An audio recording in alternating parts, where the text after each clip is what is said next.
I gotta keep climbing, oh. Nothing but diamonds, nothing but diamonds. We at the top now, we came from the bottom, oh. Stop limiting yourself on how you have to do things and just exist. Like showing Kusi how people write songs in California, where it's multiple people in a room and everybody's helping each other out write their verses. Some people are talented where they can do it they damn selves, but sometimes like people blow up off of like shit like with no hooks. Like T Grizzly or whatever. There's a lot of examples people blow with shit and have no hooks. Like I'm always in the joint like I gotta have a hook. Yeah. What's the hook? And like sometimes like it might be a joint that don't got no hook. Sometimes songs with structure matter, but also some people have iconic parts to songs. Some people's songs don't get played because like it's just like there's nothing about the song that people like, but like Your Eyes by Snow Allegra. What blew that the fuck up? The beginning part of it. Like people love some people blow up off of TikTok. Other people have songs that nigga, I guess that's not really a structured song. Listen, some people's favorite song some people's favorite song might not be the single of the project. That's why a lot of artists have that struggle when they're trying to figure out what is my single going to be and blah, blah, blah, blah, blah. Do whatever the fuck you want. Especially when you're independent. You ain't got a label telling you what to do. You're not in a 10 album fucking contract where you got to fucking struggle with for creatives, everything is in your hands now, but we create the issues we face because we're trying to be like everybody the fuck else. In 2025, everything is literally in your hands. You get to choose what the fuck you want to do. You get to choose how long it's going to take you to get from point A to fucking point B. If you want to sit there and follow the old approach, go ahead. But being a creative, you have the key, but everybody looks at it different. It's the anxiety from the 90s and early 2000s where it's like, I need this, that to blow up. Back in those days, you needed money to fucking blow up. You had to be out selling, handing out CDs. Guerrilla marketing and not saying guerrilla marketing still don't work, but it used to be a necessity. And obviously we see now, like, not in all cases. No, because especially people there are people out there who are giving opportunities to people because they like what they're doing. Kai Cenat said on Stream University, I am not a streamer. But why did I watch Stream University? Because the motherfuckers on there are creative as fuck. I'm like, I like anything that's creative. Let's see what the fuck they're doing. And people don't realize about streamers, they know how to fucking talk on camera. Like, y'all just looking at them like, I'm looking at them like, yo, no, these people are entertaining, literally. Like, you gotta keep finding shit to say, like, it's a whole thing. And I watched Kai say, like, one day, he gave a invitation to a guy who didn't respond to his fucking Twitter thing. He had one viewer, and the only viewer he had was Kai Cenat, and he wasn't noticing what was going on, so he was so caught up in doing what he thought possible that he didn't see that Kai was like, yo, I want you to come Stream University. There's another instance where Tyler Creator said he found somebody on YouTube who only had 20 views on the video. He's like, I saw somebody, he's like, his music was dope. Shout him out in that video and everything too. He's like, I thought his music was dope. He's like, stop listening to what the fuck everybody else got going on. Because when you do that, I'm trying to follow a trend, I'm trying to do what this person's doing. This is the structure here. Motherfuckers that don't know shit are gonna tell you, oh yeah. And motherfuckers that are gatekeeping, they gonna tell you, yeah, you gotta do it this way. No the fuck you don't. No the fuck you don't. You do not at all. Sometimes it's a matter of just like putting your shit out. Because putting shit out, like I've been in some places where I shouldn't even have fucking been. Of all time. Sometimes I shouldn't have been in the places that I'm in. And how the fuck did I get there? By just doing what the fuck I felt good about. Feel good about your shit. Don't let other motherfuckers. The power of taste too. Like I don't want to botch his name. Is it Rick Rubin? Man can't play an instrument. You know what I'm saying? He knows what he likes. That's literally his taste. That's all. It's literally it's like he's like, yo, I think this is good. I like this. This is something I would be comfortable in putting out. I think other people probably will agree. That's it. And people end up agreeing. A good amount. John Bryan said a similar thing too. He was like, it's like sometimes what you think is going to be a hit ain't going to be a hit, and sometimes that thing that I just love the way it sounds. Other people will too, because everybody is fucking different. Half the world is going to hate you. That's what it is to begin with. You can't impress everybody. It don't work that way. If you impress everybody, something the fuck's wrong. You gotta check what's going on. Like, nigga, everybody like this? Hold on, why does everybody like this? That's a rarity. It's not even. Life is built on conflict. Not everybody can be Michael Jackson, bro. Well, beginning Michael Jackson, and it kind of got like skewed, and everybody, half the people hate him, half the people love them, but it's like that's how it happens. Not everybody is likable. People hate LeBron for no fucking reason. Hate LeBron, bro. People hated Jordan. People hated Kobe. People hate Steph Curry. Like, I could be doing nothing the fuck wrong. I just hate the way he looks. Oh, okay. Yeah. I mean, well, what we say, misguided admiration. Yeah, listen, that shit happens, bro. And like, as creators, we try to own all the pain in the room. We try to own all the love in the room. We try to own every piece of everything and make shit worse for ourselves. It's anxiety. Yeah. Like, I didn't know how important it was to be able to manage your anxiety when I first started doing music. I never realized that. Yeah. But then when I got older, I started learning myself, because it's like, yo, you got to be one with yourself in the mirror sometimes. Like I said, the crying thing, I used to cry in the mirror all the time. I had to learn myself, know what my triggers are, know this and know that, and owning my anxiety. Like, even before y'all came around, like the last 2 years ago, like, if I was still alone doing shit and not really trying to get to know myself and blah blah, I would have quit music. And if I would have quit music, Squid probably would have quit music too. We had a conversation about that like recently. Like, it's a little bro for life. Like, we kept each other alive and floating. There'll be times where he's going through imposter syndrome. I'm like, nah, bro, you nice as shit, bro. And when I'm going through shit, he's like, nah, bro, you nice as shit. Keep each other the fuck afloat, because sometimes it's all you have. Like, and you create, like, I'm gonna say that, like, you create your own fucking issues. Own issues. You can be like, fuck, I got my shirt dirty, man. But I saved the little kid from getting hit by a car. Correct. Yeah. Something's gonna have to be done in the process. So. Anxiety from a creator's perspective is fucking everything, because we have anxiety about fucking everything. Like, it's not like a normal person where it's like, I'm working a job, I need to make this money. That's normal anxiety from there. Being yourself at work, that's the type of anxiety there. Come home for what I'm gonna do when I'm home, and I gotta get up the next morning because I got an early shift. Have anxiety. There's being a creative, you add more to that shit, because you're like, what if they don't like my music? What if they think this video's ass? What if my outfit for the show is horrible? What if they don't like the chill. It's like people are mad that there is structure, and then we're kind of mad at our lack of structure and being all over the place. And we want, even though it's kind of hard for us not to be all over the place, because we literally have to be doing multiple things at a time, all the time, to elevate. It's because early in the game, we never asked for help. Yeah. We never ask our friends and family to help us out with this, is that. Yeah. We don't say, hey, you're really, really good at social media. Can you help me with this? Yeah. Yo, you're really good. Can you help me with that? Yo, can I get a ride here? Because I really don't got a car right now. My car broke down. So we were like, I'm just not going to go to the studio because I don't got a way to get there. We're not asking those fucking questions. Yeah. It takes a village for everything. Every fucking thing. Anything you want to create and build, you cannot build a house by your fucking self. I mean, you can. It's going to take you years or months to build a house, but you're not building a mansion and fucking by yourself in a week. It don't work that way. You need to get people to come in, because perspective does matter. That's what we were saying earlier with the, getting advice from people. Sometimes that advice is needed. Sometimes people tell you, like, you should do this because that idea is trash. Why's my idea trash? No, wait. Why is my idea? Yeah, right. It's just perspective of it. You like, can where are you coming from with it? Yeah, you know what I mean? I always feel like, because I'm a trainer at heart when it comes to like work. I'm always good at hiring, development, and training people in general. I always challenge my crew members by asking why. Like, oh, I'm gonna go do this. Well, what?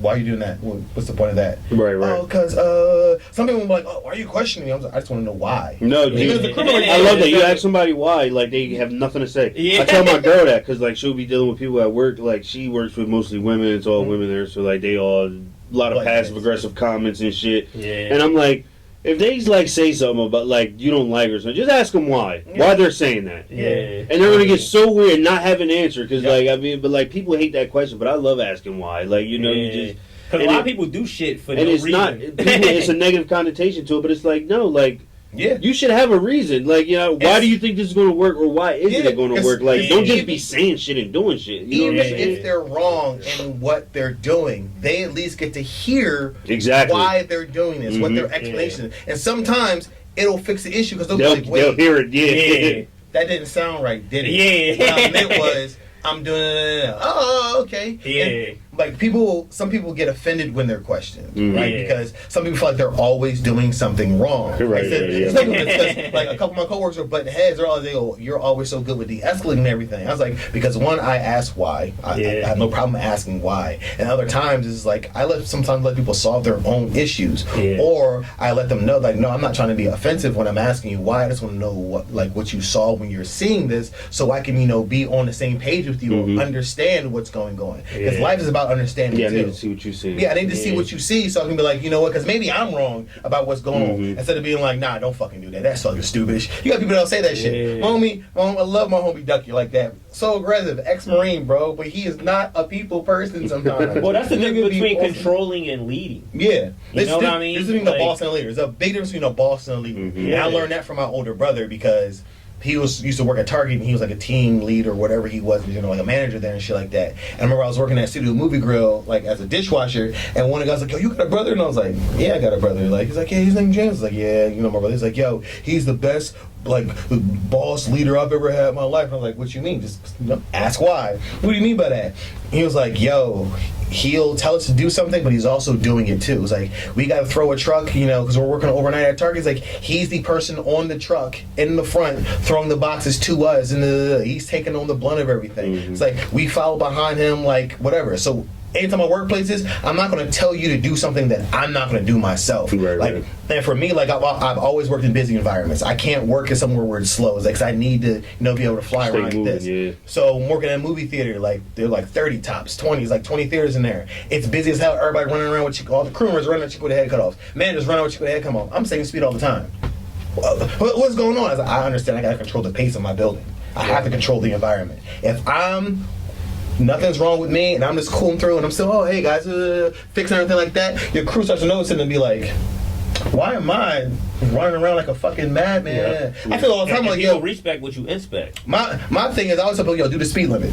They're like, the fuck does the then you working for a while, like, yo, do the speed limit, and they know it's like, yo, calm down, son. Because whatever you like, people are empathic naturally when they're working. People don't believe they're empaths, but everybody's a fucking empath. It depends on how you perceive the energy. If people come in and it's like, I'll go to what's that Dave & Buster's, the earlier in the day, like, you wild as shit. Everything's fucked up left and right. The building look horrible. When I get there, first thing to do is, okay, well, let me manage this energy. Let me see who's doing what. My thing is I'm watching everybody. I'm perceiving what's going on. Okay, this person's moving too fast. They're going to drop a plate in a matter of minutes because they're moving too fucking fast. And they drop a fucking plate. I'm like, okay, here we go. Now I got to do damage control. Let me put out some of these fires real quick and calm them the fuck down. Sometimes it's just about, like, you see somebody speed and I'll come back like, hey. And I'll tell a shitty ass dad joke to make them laugh real quick and they calm themselves the fuck down and keep the fuck going. You guys, sometimes it's about managing the fucking people around you because people will do and it's tough. You know, it's so much like so much anxiety in everything we do, like every fucking thing we do, and that's all. It's like this pot may be been like everywhere when it comes to creatives, like anxiety, because everything we do is anxiety. Every fucking thing. The topic is so vague and shit, bro. It's vague as fuck because it's like, yo, creator anxiety is like what part of anxiety do you want to know about, bro? Like how I was supposed to do a photo shoot today and I got mud on my fucking pants and my photos look trash because I wore white pants today and I got fucking mud on, or how I don't like the mix of this fucking track and now I gotta put this shit out tomorrow. You deal with everything because we take on the weight of the world, and creators by nature are perfectionists. We want it to be perfect for the people that see it. We want to be perfect for, you know, ourselves and stuff like that, instead of being like, and the process is not perfect. So therefore, like, you're stressed through the whole entire process. And the only happy moment is kind of when it come out, because you be like, all right, everything I was bitching about, I was really bitching for not saying for no reason, but it's like, all right, this shit turned out good, everything good now. Like Rock's probably gonna feel good at his fucking album release party, but the whole time him listening back to shit, I gotta hit Squid up because I hear this, and the whole process is stressful. And then you get to the end, and then that's the only time when it's finished. But then you start another project right away, and then you're back to stressing. So we live a crazy life. But as creators, the thing that kind of the happy medium is fall in love with the process. Like you gotta love this shit. I love the fact that's the goal of the fucking podcast. We found I always feel like we find like what the fuck. That's what the happy medium is. You gotta love this shit. If you don't love this shit, you're gonna die. Listen, you gotta love being in the album mode. You gotta love having to create that from scratch. What's the idea of this one to be? What I'm gonna do with this? Because not every song is a hit. You gotta fall in love with not every song being a hit. You gotta fall in love with some of these tracks make this track sound better. You gotta fall in love with the fact that I can't have this tone of voice on every fucking song. You gotta fall in love with, you know, having songs that you're never gonna fucking put out. Like me and Squid got so many songs together. Half of them bitches ain't coming out. Probably a third of them bitches ain't coming out. And we love some of our tracks. There's songs that I love that Squid hates. Yeah. I'm like, bro, I love this fucking song. But nah, that shit's so ass, bro. I'm like, bro, what are you talking about? We liked it in the moment. I did, but then we grew up and we did. Our sound is so here now.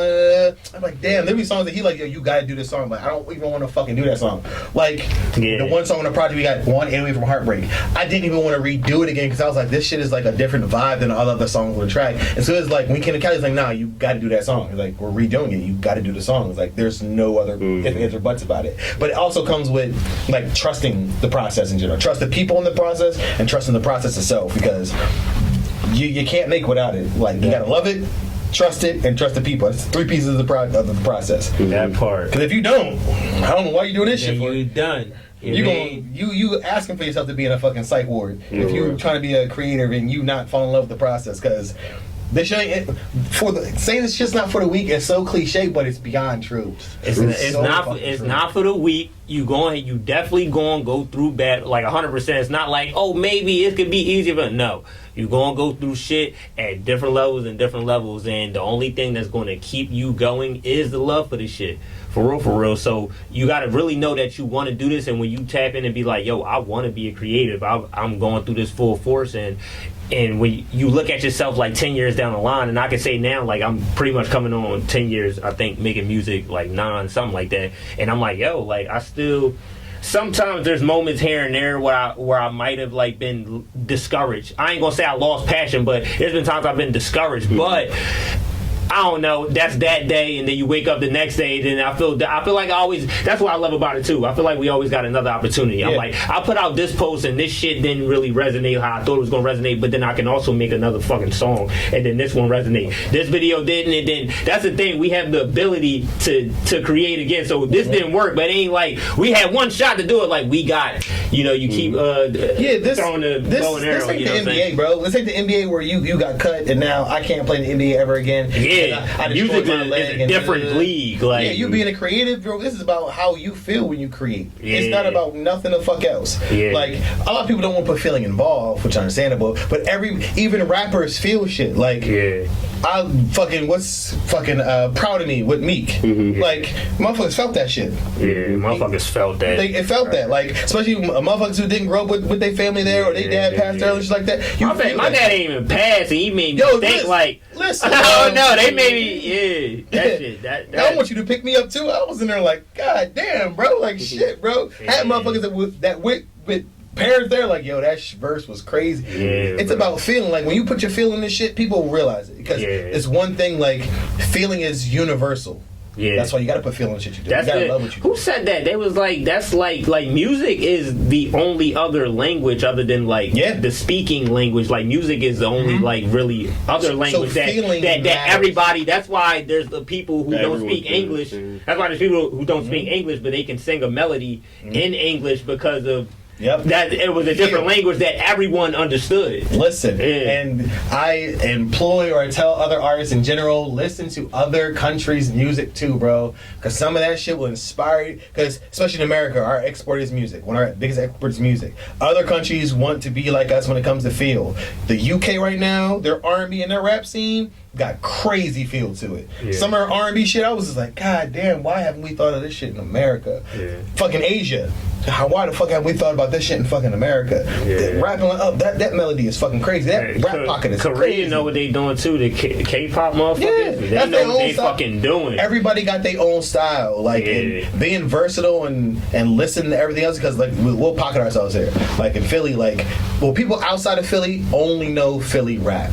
They don't understand that Philly got a crazy R&B scene. Crazy neo soul scene. That's what we known for, the spitters and you know what I'm saying, obviously. But then you got Gamble and Huff, who I still don't think always get too much because they older, especially from this generation. I'm like, dumb motherfuckers, when I seen how many records they had I'm like, yo, this like the soundtrack to like they got like that. It's different between hits. Like they got the soundtrack to life. Like a lot all the shit that you heard in movies or whatever they play shit. I'm like, Gamble and Huff was behind the shit. Like you got that motherfucker got too many records. A lot of people, especially Philly's Phil, a lot of people from here that just be on. Like I love Jasmine Sullivan. I love that she got out of her situation. You know, the mental space she was in. You know, the relationship she was in, all that shit. Put that shit in music. I love, like, fucking the single of the song Don't forget to come pick up your feelings. Oh yeah. That's crazy. I was. Oh, she's in a pocket right now. That's feel right there. Mm-hmm. So motherfuckers felt that shit. Like, don't forget to come pick up your feelings while I'm cleaning. I don't got them here. These are yours. You can take them. Crazy reference, but that comes from feeling. And that's what keeps me going with this shit. That you can, you got as a creator, you got the power in your hands to like fucking spread the language out and have a motherfucker who don't know you from a can of paint feel you. If that shit crazy. If you can learn to make that anxiety a superpower, it's a wrap. It's a rap. It's a rap if you can learn to use that. If you can sit in those pockets and feel, like, I always go back to John Bellion. John Bellion's another one. Love his feeling music. Love that shit. Father figure right now for me is crazy. This whole project is basically about, him becoming a dad. Yeah. The one, like, fucking, in Father figure himself, he's, like, says some crazy shit. But the favorite part of the song is he's like, congratulations, you built a coffin. That shit looks like a red Ferrari. I was like, nigga, you talking about the money is your kryptonite right now, or is your crutch right now? Then the part later on in the album where he's talking about he was in New York and he felt the earthquake and he didn't think about nothing else but his kids. He's like, I had a chain on that I worked for my whole life, and the first thing I thought about is my kids. And I was like, okay, you feeling, bro. You were back in those field bags. And John Bellion got hits for days for everybody the fuck else. And his music still translates into him being fucking himself. Like, I'm a dad, bro. I'm a broken piece of human being here. I'm this here. Like so much stuff is like him owning his feeling, his emotion, his anxiety is what makes John Bellion John Bellion. And the fact that his process of doing things. Like, if you watch how this motherfucker creates shit, ridiculous. Yeah, ridiculous, man. Like I said, I learned from the smallest little fucking things. Like, when he first started, I saw he was dropping music again, and he dropped the podcast, listen to the whole thing. I gotta hear what's going on. How did he go through with this is how did he get himself out of this hole? Because he's like, I had a panic attack on tour, realizing how fucked up my contract was with Live Nation, and he's like, I had to pay my way out. I didn't release music in 6 years. Coming from a person where he's like, music is me. For him to not do nothing for 6 years and tell his wife, look, this might be over with, I might be working at McDonald's. Like, that's crazy. That's crazy to hear that and be like, crazy. Yo, what the fuck did he do? How did he get out of that? How did he deal with the pressure, the anxiety, the depression, the lack of passion for this shit? Because he's like, I don't really want to do this. I want to sit in the basement and work with my friends and make music. And then one day he created a song and he was just like, man, it's a really good song. Like, oh, well, look, it's another really good song. And the only thing that really saved him was being able to work with Bieber and the people he worked with after he left Live Nation. He was like, I didn't think I was going to be able to work, like, be in the mainstream arena. He was like, but, luckily working for Bieber and these other people saved me. And you can hear John Bellion sound when he's doing shit, too. We work for other people, I'll be like, this feels like John Bellion. The credits, definitely unique. John Bellion. It's like, motherfucker, he be having that shit. Like, it's like, goddamn, he be having that shit. The homie Cadence be having those pockets. Aunt Clemens, when it's Aunt Clemens on some shit. When it's an Amina from Jersey on that shit. It's like, feel, bro. And they all go through the same anxiety. Yeah. Creating anxiety. It's more common than people think. More common than people, especially for new creators. It's more common than they think. It's more, it's a process. Like we said earlier, and it's always gonna be a struggle. I'm looking for the word to say to make it like simplified, right? So like, it's when you get to look back at it later on, after you go through so much, and you get to at least like a stopping point or a save point of this video game. I get to a save point after this hard ass fucking map, and you get to look back at the shit that you got from here. It's like,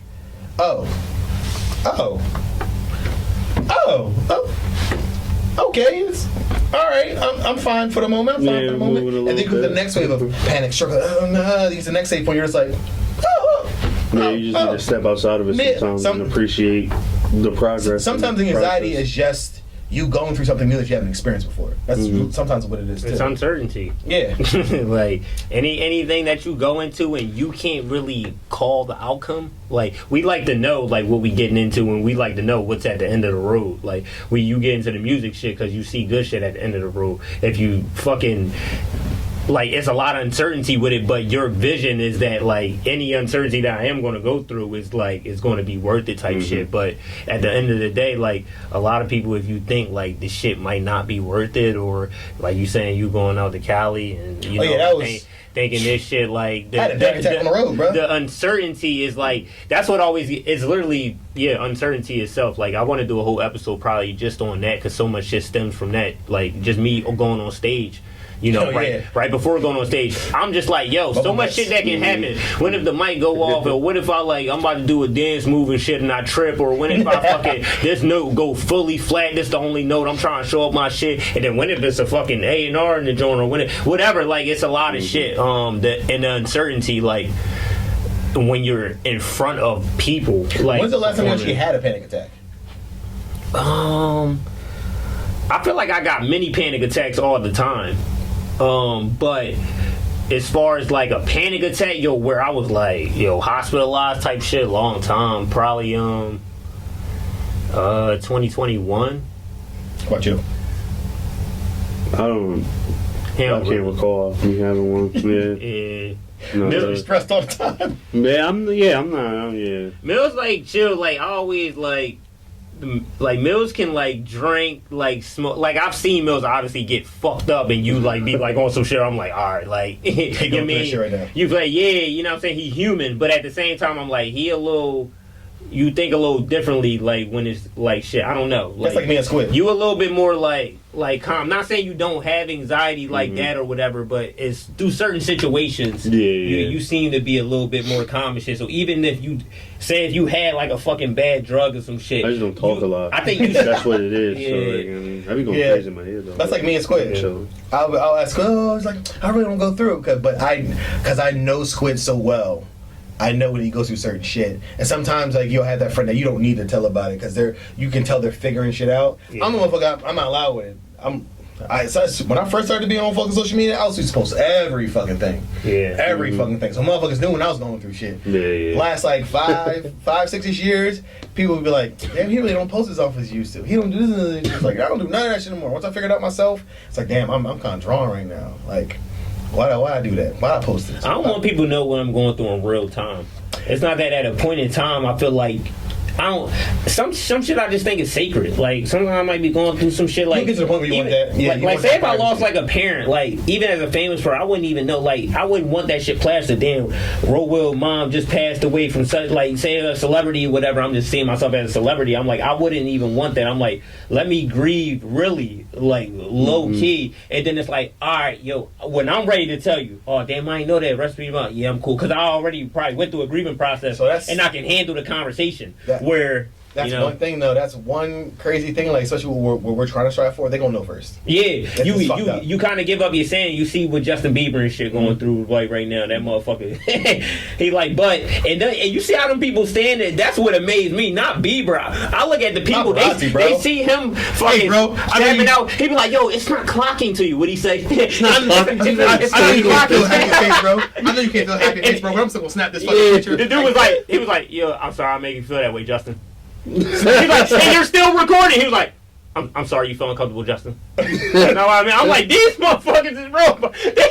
Niggas be wondering to them. Niggas be wondering why Kanye be spitting people, slapping people, bro. Like, like the world makes you fucking crazy, bro. It'll make you go fucking crazy. So you give up that, especially like the child stars. I think I'll be alright once I get there because I'm like I've had enough time in regular life. I've had all my life has been regular. So like even if for the next 30 years I'm famous, I'm still balanced. Versus when you like a 5 years old or Michael Jackson or something like that, like type shit. I don't know. That's why I prefer J. Cole's fan base. That nigga can ride a bike through the street in New York and be chilling. He branded himself that way too. It was a part of it. It didn't just come about. He came about, hey, I'm giving up the car for this. When he out in person, he only wearing the t-shirt and like so people feel comfortable approaching him. He don't give an energy. He not wearing chains, so he don't give an energy where you want to rob him. Where it's another motherfucker who flag. But you got the right to flash some shit that you earned and all that. So I get that standpoint where people got the chains and you flashy, then you out. Yeah, I'm in the the trenches with it like that. Like it's not. I don't think people really want trouble from it, but it's just like a pop. People gotta pop it, especially like rappers and artists as creators, like because you go through so much in the dark, and you like once you get there, you like y'all motherfuckers gonna see me shine, and then there's other people that know they can shine in a different light, like a Cole that see that way. Cole don't give a fuck about attention. That's one thing I'll give to him, even though I'm mad from a rapping fan, like how he bowed out of the Drake shit, but also as a human, it was personal, I understand, and I agree with him what he did. As a rap fan, he was protecting his peace. Yeah, literally. So I can't get mad at that. He knew that shit was going to go. And Cole is on brand, but if anybody's going to do that, it's Cole. Mm-hmm. And that's his brand. Everyone's like, oh, he lost that. That's not a loss, bro. But the man protected his peace, bro. Because especially when you're like, yo, I'm actually friends with both of these two, and these niggas really got a personal. That's like us three being here, right? Yeah, he thought it was about to be sparring. Yeah, he dropped that. He dropped that joint. He thought it was about to be sparring. Motherfuckers he got a phone call and was like, nah, this ain't what you think it is. Yeah, Cole said, you know what? That shit was real. You know what? I might delete there. I'm gonna delete this. I'm gonna chill over here. They gonna roast me for like 2 months. And he probably knew that too. All right, they gonna say me, I don't give a fuck. Y'all can call me a bitch or whatever. And that shit you gotta respect about Cole. Yeah, it's respectable, bro. Because after when the swinging started, I was like, oh, this shit is real. Yeah, because he could have been a puppet. Because you being a puppet, he could have did what we wanted him to do. I can say that as a rap fan, nigga. No, you rap back, and you better be good because you're supposed to be a top 3 in life. But it's like, bro, I mean, the fuck you listening to me? He's still nigga. I'm not rapping back. He's my friends in real life. Like, fuck what you think about my legacy, nigga. I know I can rap, and it's that. And you gotta have that as an artist too. Gotta be a piece of yourself, bro. Piece of yourself, piece as an artist. Yeah. Also, artists, fucking know your intake of caffeine too. That should create anxiety too for people. I can't drink coffee. Sure. I can't drink energy drinks. It just what it does to my body. I can't. Listen, man. I'm like a crack. Yo, literally one time I was at Green Eggs Cafe and I got some drink. I love like specialty drinks and shit. So I got something on the jar that it looked good. I missed the whole that it was coffee. Like literally, I was just trying to get a good. It was like a milkshakey type of bro. It's funny, I didn't even know what I drank because it really didn't taste like coffee like that. But bro, I got out of the restaurant. I just felt so fucking weird in the car ride. I'm just like, yo, I feel fucking weird. And the whole time, like I feel like jittery, but and I don't drink coffee. No, because your body ain't used to it. That shit was working. Yo, and I was like, and then I think my girl said she was like, oh, I thought you knew, like you know what your drink had coffee or whatever. I'm like, why the fuck you ain't saying that? Like you know damn well I can't drink coffee. Bang to energy like that shit.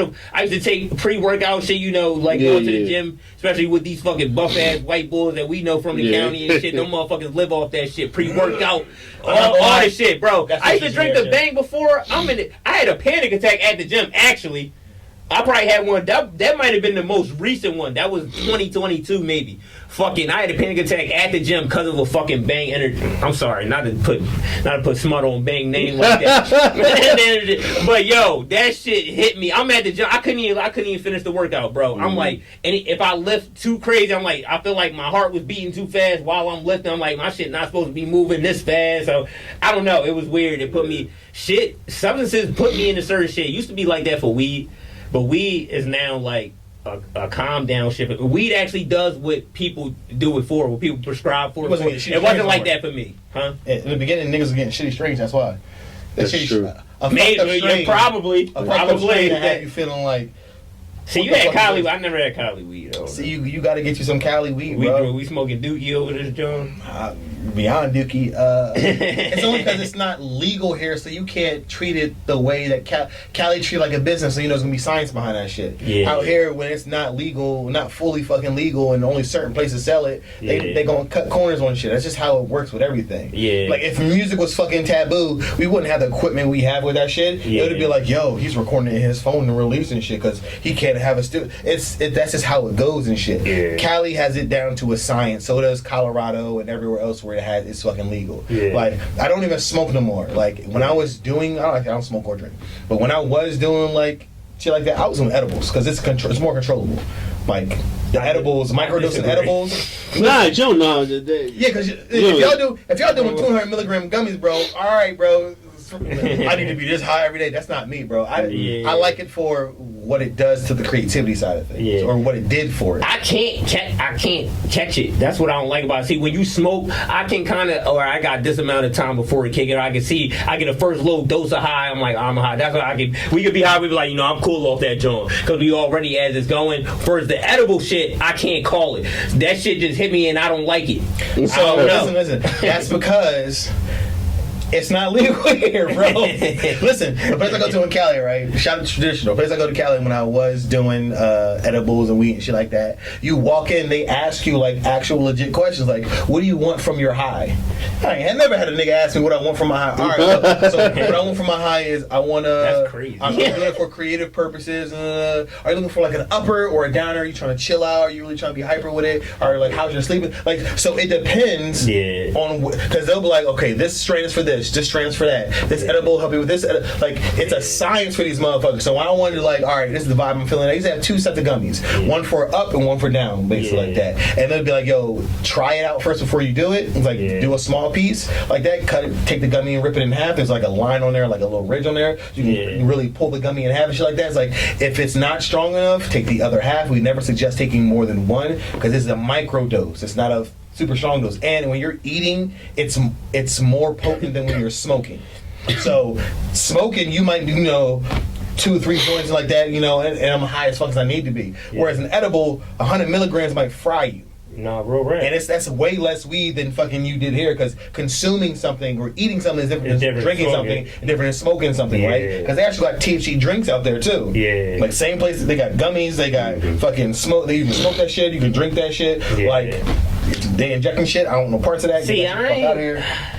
And I hate the smoking shit because smoking in general is unhealthy. I'm pretty sure like smoking weed, motherfuckers like to say, well, if you do papers, it's healthy alternatives and all that. Smoke isn't supposed to be in our lungs. Or something about like that's why I stopped smoking. I was like, y'all got edibles here? Yeah. Listen, like they justify it, but I'm like, nigga, we not supposed to be smoking nothing out the bowl, out the whatever. They be like, it's glass and it's nigga. I used to be coughing way more when I smoked the bong versus the blunt. That shit gotta be bad too, and all that.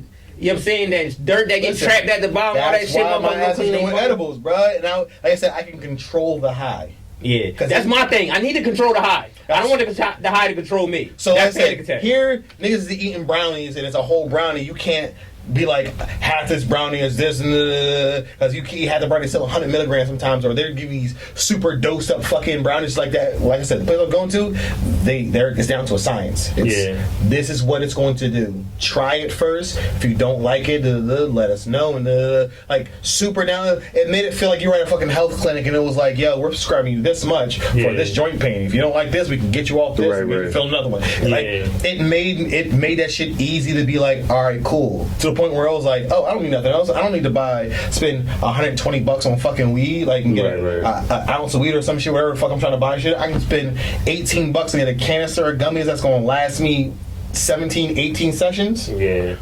Say less. Like, it's like another thing. Like when I was smoking, I couldn't control the anxiety from it. Yeah. When I got too high, I was paranoid about the shit.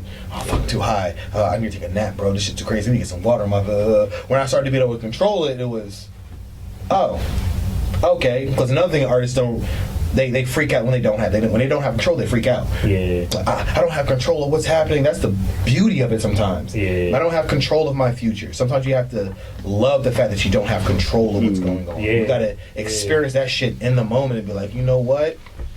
We will fuck shit up, bro. That's why, I'm big on believing in a higher power. I don't even, nail down to a single religion, but I definitely believe in something greater than myself. Because, bro, we're not down here winging it. From my life already, I've already been shown that I don't control shit down here.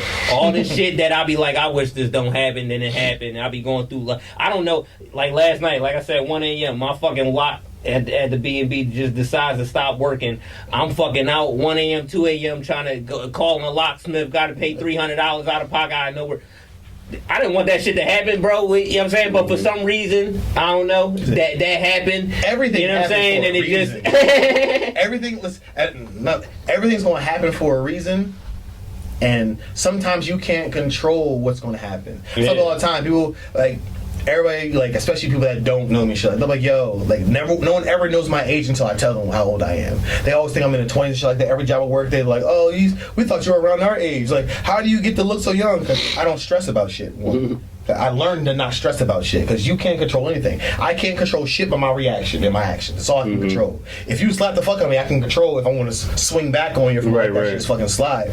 Also, I don't believe in, like, you know, controlling time at all because I know I can't control time. Time's gonna go forward whether I want to or not. So if I'm gonna sit here and worry about I have no time left or I need more time with this, I'm gonna stress the fuck about that and create another anxiety because I feel like, you know, I'm not doing enough and blah blah blah. It's, half the time, I don't know what the day is unless I'm looking at my fucking phone. I make sure to not be like worrying about, I only got 10 minutes left of this. That's why when I was working 10-hour shifts of the fucking job, I'm out 13, 12 hours, 14 hours a day, come home, I'm trying to create shit, and I only have a limited time to do this shit. I can't create off that. I need to feel what I'm doing. If I'm trying to rush this and rush that, and like, I'm thankful for my homie Keo in Cali, his studio, you can do 12-hour sessions for a certain price. Right? Because then I don't have to go in there and it's like, I only got 3 hours to do this. Usually my sessions, I'm gonna bullshit for an hour and a half, 2 hours. I'm gonna get my feels, I'm gonna talk up to whoever the fuck is there with me, get in the vibe, and okay, cool, let's create. That's why I like kind of grabbing the block from P, because I'm just like, all right, I got 10. We might do 2 today, we might do, but I don't feel like nailed down to like, it's another thing for artists, right? You're not gonna always be able to create shit in an hour and a half. There are some people, because like I said, everything we're doing right now, there's the opposite side of everything we're saying. Some people can do that shit. I got 3 hour block, I'm gonna create. Some people work like that. Some people don't. For the ones that don't, my shit typically is not ready in one session. Just me as an artist personally. I know other people is different, but I'm just like, most of my shit is not ready enough on original. And if it is, I'm like, the only time it really is kinda is when I do the remix Jones, and them Jones not really polished songs. They're not even going to be monetized, so like that don't even count. So when it comes to like the music, none of my shit is getting done in one session. So I'm definitely a multi-session bull regardless. So that makes sense. Listen, when I was before me and Mikhail started working together, I was like maybe like 21-ish. 21, 22-ish. He used to work as an engineer all the time. And back in those days, he would be like, yo, I'll give you 1 hour for $10 as long as you're booking like 8 hours like that. So every week I would book like 10-hour sessions, 12-hour sessions with him, shit like that. There were so many songs that I would go in and do and then hate them bitches and vault. At the end of the year, we just throw out songs. And he'd be like, you're throwing out 160 songs? Like, yeah, I don't like this. I don't like them. And he'd be like, what, bro? Like my brother that y'all met the other day. Man got so many songs in the vault. My homie Shamika, so many songs in the vault. You're not going to like everything you do anyway. And when you're rushing to do stuff, it's not always going to come out the way you want it to, because sometimes it's about finding the sound. Because I tell people all the time, like, you don't sound how you hear. Your voice sounds different. And a lot of people ain't used to that shit. They're not used to, yo, I gotta sound like this and sound like that. Like, you gotta find your voice when it comes to music. And sometimes that shit is stressful as fuck, because especially if your voice is different and unique and you don't sound like these other great singers and it's not all like that shit. I don't. My rapping voice don't sound like. I hate my voice. I hate my rapping voice. I hate my fucking singing voice. And you'll hear people be like, no, but I really like that. Yeah, get out your own head with that shit too. It's like, yo, bro, creating anxiety, bro, is a bitch, bro. Because you're trying to impress everybody, but then not impress everybody. But I'm trying to impress you, dude, at the same time. Like, I'm contradicting my goddamn self, just trying to create shit because whatever the fuck is going on in my head. Like, just like when Russ said this shit too, that shit helped me a lot. Like, because every studio, when you got them studio sessions and you fucking, from the first song, that shit just flowing, whether you go into the session writing or if you already got something prepared and then you laying it, then it's just sounding how it was previewed in your head before you wrote it and all that shit going good. And you like, yo, damn, come out the session feeling good, great session. Next session, not so much. I don't know what's up with me today, bro. My fault. I don't know what's up. Nigga, you human. They know what's up with you today. The other time, bro. Like, you had every joint is not going to be a hit out of the park. Every studio session is not going to be like, yo, that's a hit. Sometimes you're going to be like, no, that's a fucking flop. I don't know what I did. This shit ass, like whatever. And you know, but you keep showing up, and then you know it's like, all right, this is a good day. And and when them days happen, you gonna appreciate it more. Like, all right, this is one of them days. We in our bag, and then you roll off. Shit and then when it's always not, roll together. That's the crazy thing. Like my project, I was on a project years ago. Me and Squid first linked up. The first song me and Squid actually did. I was trying to figure out what the fuck I wanted to do with my project and couldn't get the shit to fuck together. And then Squid hits me with, because we were always like cool as shit, like talking about everything, whatever. Performing at shows, he used to see me at shows and shit like that. Knew my name around Delco and shit like that. And he hits me like, because I'm always mentoring somebody. I always say I want to be the person for other people that I didn't have myself when I was growing up. So I'm always in that mentor space and shit like that. So we're having a conversation, and he's like, "Yo, this girl is suing me for this track, or whatever, like that, because I'm talking about relationships, we broke up, shit like that." So I didn't know at the time the song me and Squirrel were going to create was the thing that I needed to structure my fucking project. And we created a song, made the song "Wish You Bad." Shit was a fucking smash then. And from there, I found what I want to do for my project. And I was just like, oh, I think I can piece this shit together now. Mm-hmm. Then the next week, I make the song that actually fits the fucking project and shit, and I can run off there. Okay, cool, these are all the things I need now. Because when you're sitting there thinking about it all the time and trying to create and forcing your creation, sometimes it doesn't work. Sometimes we're like, I like this song in the sitting, but then when I hear that shit weeks later, or Squid calls it demo-itis, it's like, you're too in love with the demo of the song that we did, we got to get it here, and it's creators. You got to work your way through a natural, like, aha moment. Yeah, sometimes, and not every, like, there are songs that, like, people gave away. Yeah. Well, I didn't like the song, so I gave it away. Yeah. And then someone else takes the songs that makes it fucking better. Yeah. Like, there's so much that goes into the songwriting process in general. Like, trying to create something from scratch and even trying to hear something else. Like, I was watching the video of when Timberland was talking about how Justin Timberlake and him made Sexy Back. He was like, that beat, I did not hear what Justin Timberlake was hearing.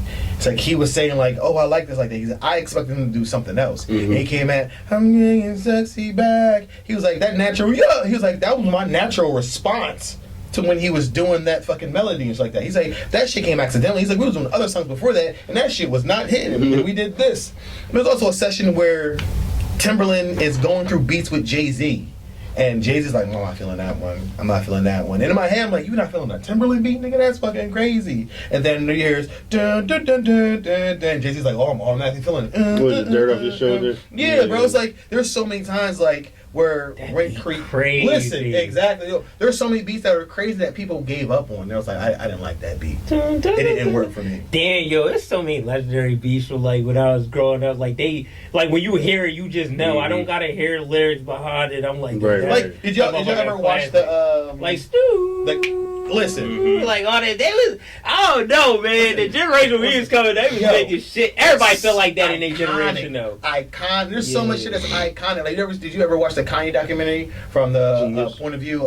From the point of view of his videographers like that, and then seeing how many people actually didn't like some of the stuff that Kanye was doing. Oh yeah, when he was like playing All Falls Down and fucking All Falls Down. Rockefeller and everybody's like just looking at him crazy. Yeah. Like, that shit and that's crazy. Like now think about Kanye going home afterwards and sitting there and being like, damn, they don't fuck with at the shit, label. bro. And people that he fuck with, people knowing that they can get this shit lit and you playing that mind boggled me, because to know what that song is like today and to see it in real time at how they were treated, I'm like, oh, people dumb. I'm like, you gotta keep going. Like that's motherfuckers need to see shit like that. Like, yeah, bro. When we see these big ass songs, we gotta see moments where motherfuckers like and we're like, y'all tripping, y'all just ain't see it. Mm-hmm. He saw it, obviously. But, and that shit be soundtrack to people's fucking lives too, bro. Yeah. Like College Dropout, bro. Fucking is my favorite album. The album. These are the reason why I even do the type of music I do now is because of 808s and Heartbreak.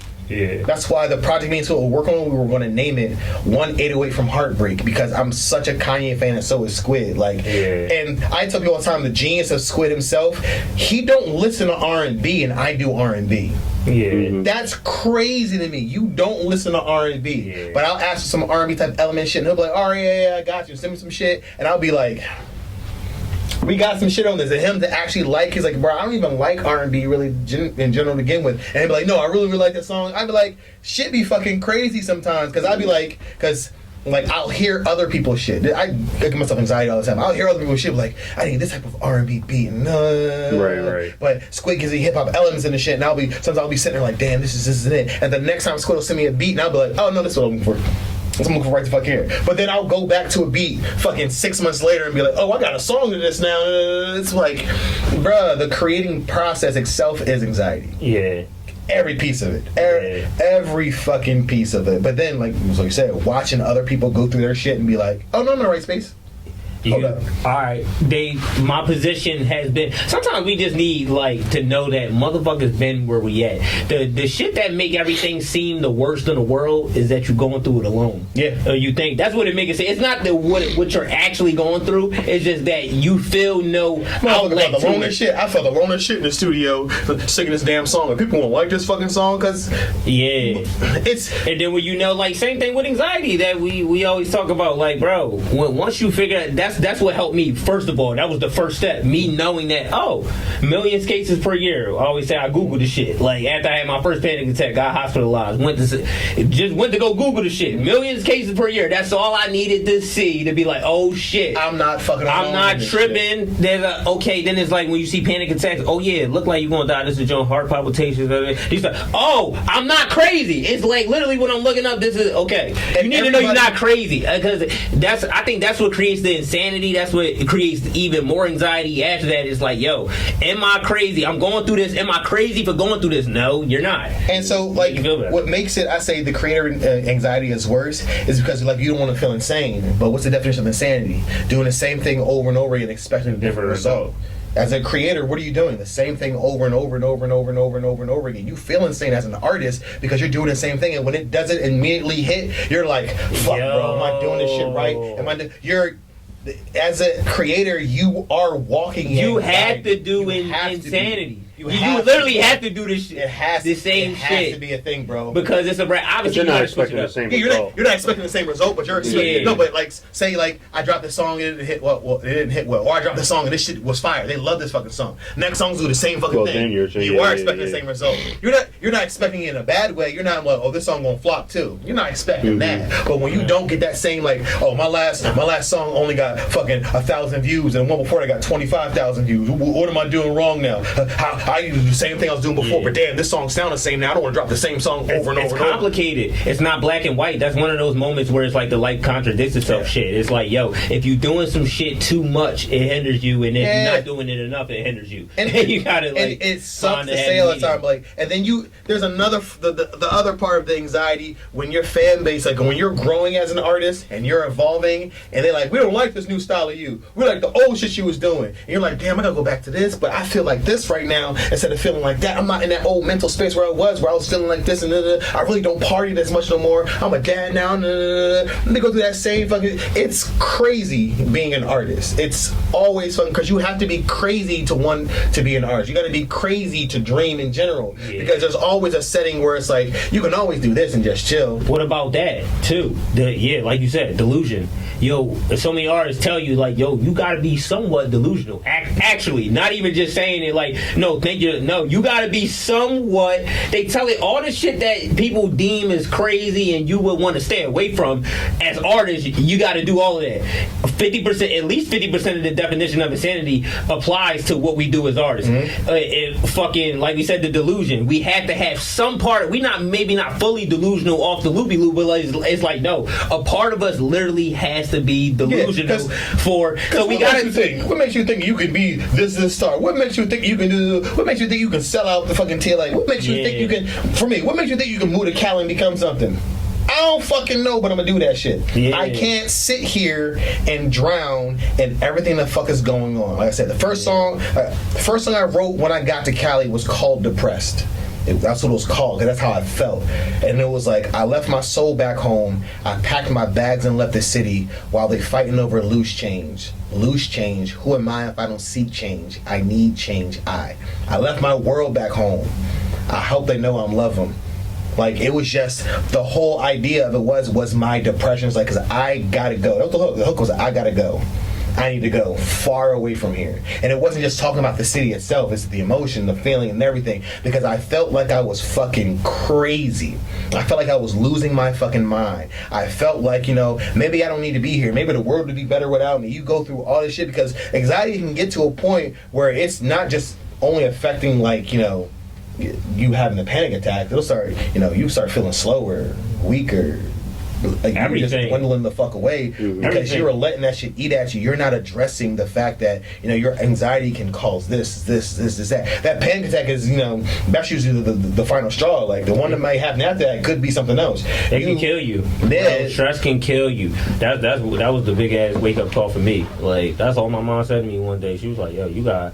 And it's funny, my mom give like advice where the shit be like blunt, and like I be wanting some like my mom's not the biggest nurturer. Like she kind of like just on some husky shit. She give like guy energy like on certain shit. So when she do advice, like it don't be from a nurturing standpoint as a mother like typically would be. It be from a like on some like husky type shit. She was like, "Yo, stress can kill you, so you gotta figure this shit out like somehow." But in the moment, I'm like, "Yo, what the fuck?" Like just the way she worded. But I know what she meant. Looking back on it, like, "Yo, if you don't want to die, like this the biggest wake up call I can tell you. There ain't nothing else I can tell you. If you don't want to die, yo, get this shit in." So like literally, I be having the same shit. People have that aggressive answer for me, and if you ask them why, it always opens them up to be like, "Here's what I went through," and then you be like, "Damn, yeah," because like.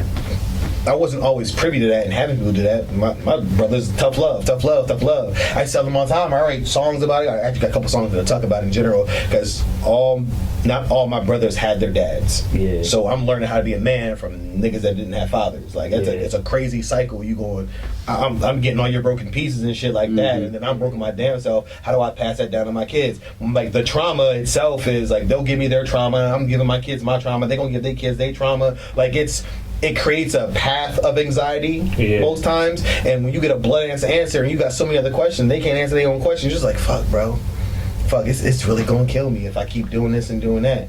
Like, that shit is rough as fuck. The just people trying to get answers for shit, like you said earlier, the alone feeling is the worst part about it. That's the worst part. Because like that intensifies everything. It's like, all right, if you're going through grief or you're going through like losing a loved one or something, all right, the fact that you just lost a loved one is enough. But when you feel like you're around a bunch of people who you start to look at people's happiness, you start to like pocket watch, you start to happiness watch. Like I don't know how to. Like, no, it's the same. You know what I'm saying? You start to be like, yo, you don't even know what's up. You ain't never lose your mom. You start. It could be a close friend of yours, like you know what I'm saying, and they ain't even say nothing to you. They be like, yeah, sorry, and you mad that they still got their mom and you don't, and you start punishing other people for it because you feel as though that they don't feel what you feel, and that's the alone part that's intensifying the shit. It's so crazy. Like I had this thought yesterday or 2 days ago when I was at my brother's dad's funeral. Right, my sister-in-law was trying to go up there with my brother as he was talking and shit like that. My brother's above me as we're at our older brother's pop's funeral and shit like that. And the whole time I was thinking like, yo, what could I really say about this? On some good side of shit, especially because like my thought was growing up, I was jealous of my brother because he had his dad and I didn't. So I'm just like, I don't have the same feeling that my brother Jay might have, or the same memories my brother Jay might have. Because growing up, I had malice towards it. I was always mad as fuck that, his dad came and got him and shit like that and blah, blah. And I'm here with my mom the whole time. Right. Yeah, my mom wasn't always a nurturing type either and shit like that. So it was like, damn, what do I really have? And I looked up to him as a person, but I hated the fact that he had his dad around. I was like, damn, bro. Like, sometimes those things come up, those feelings come up, that situations doesn't always spark negativity, but doesn't always spark positivity at all. Yeah. It'd be you be in fucked up situations and having to talk yourself through things. It's like, damn, like it was like I'm talking to Kusi, about the bipolar shit, right? Like, not always is that shit bad. Sometimes you gotta own your darkness and your light at the same time and realize that you're imperfect. There's no such thing as perfection. Perfection is going to be whatever you say it is in general. Someone might say, the sky is blue. Another person could be colorblind and say, nah, that shit look purple to me. Is a person who's colorblind wrong?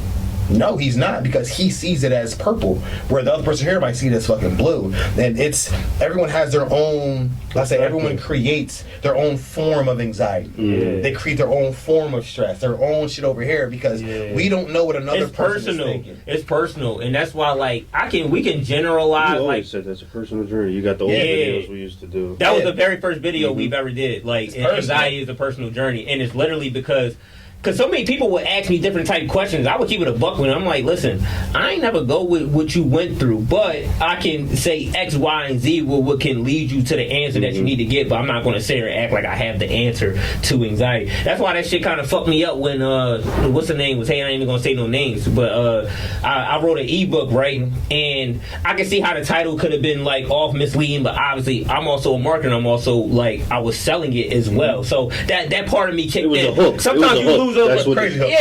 you know what I mean? So it was like cure your anxiety in less than 30 days.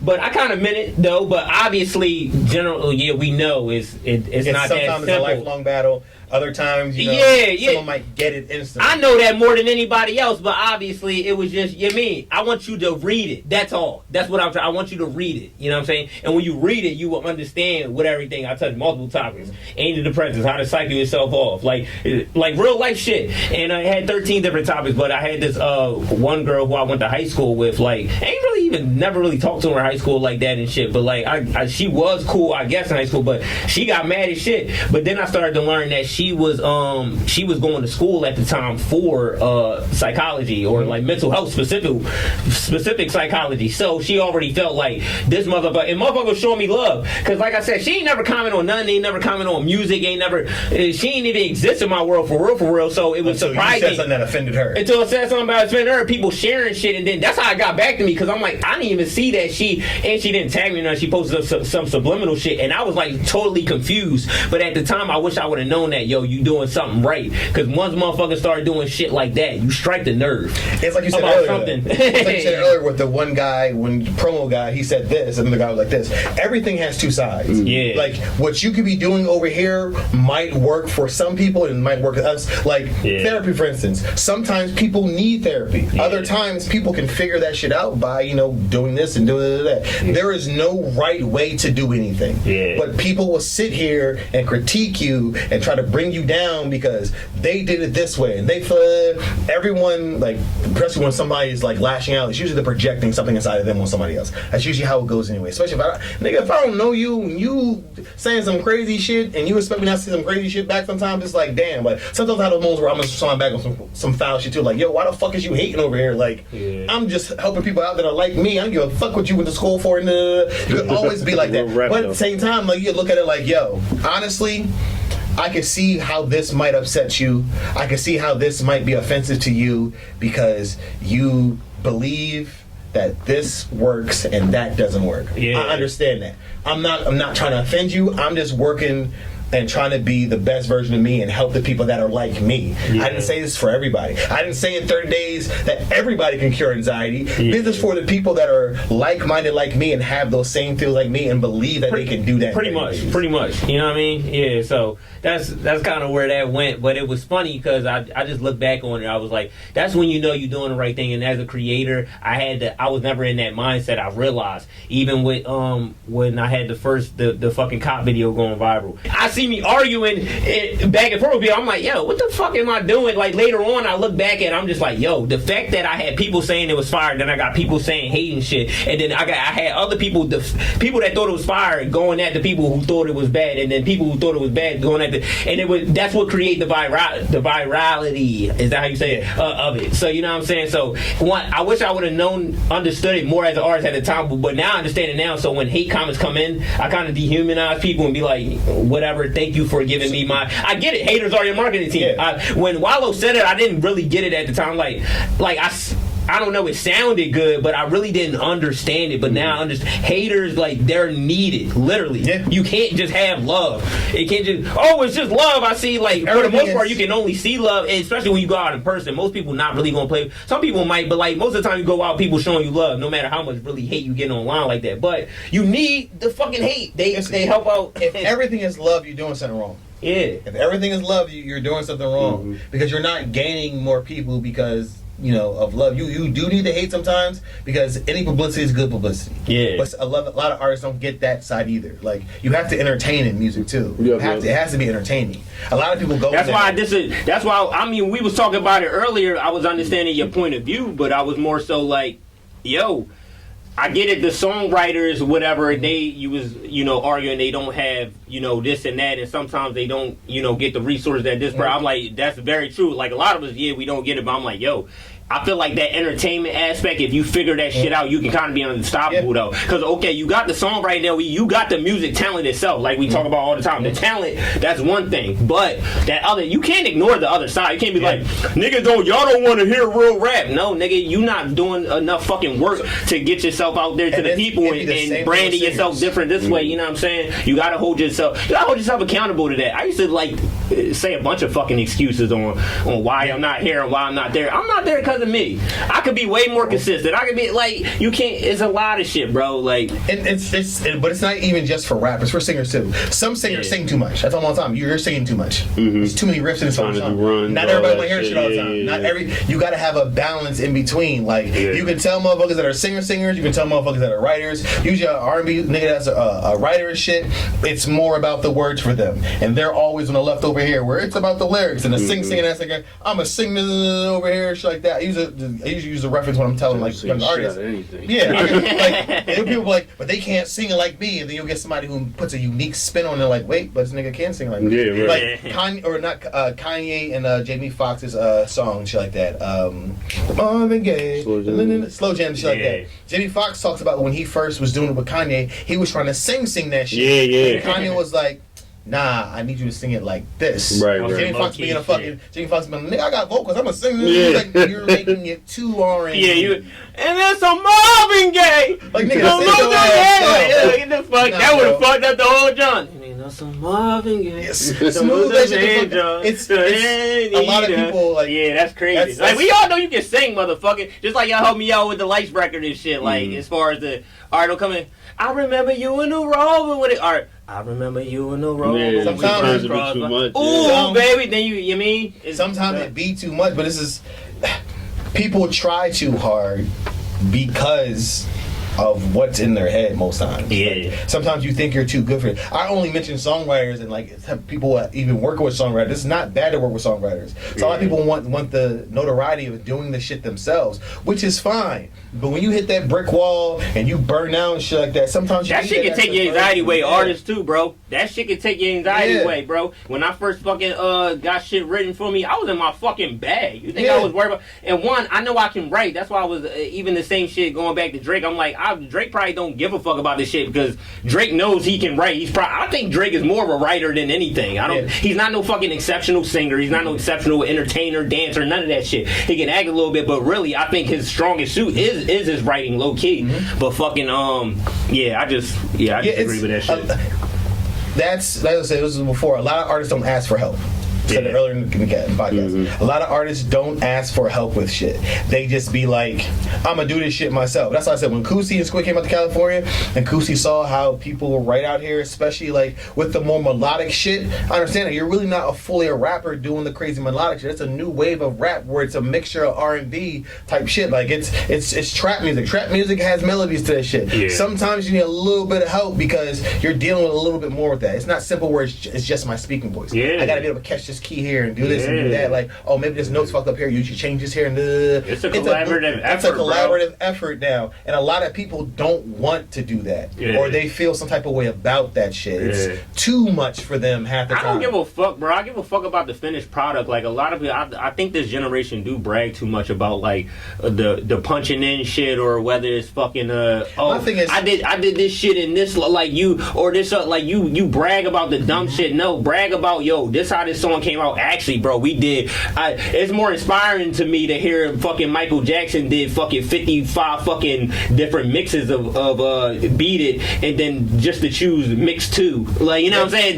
That shit is a better story than like, oh yeah, I did Beat It in 5 minutes, and I swear everybody say some shit like that. They be like, oh, what was the joint behind it? We think it's her.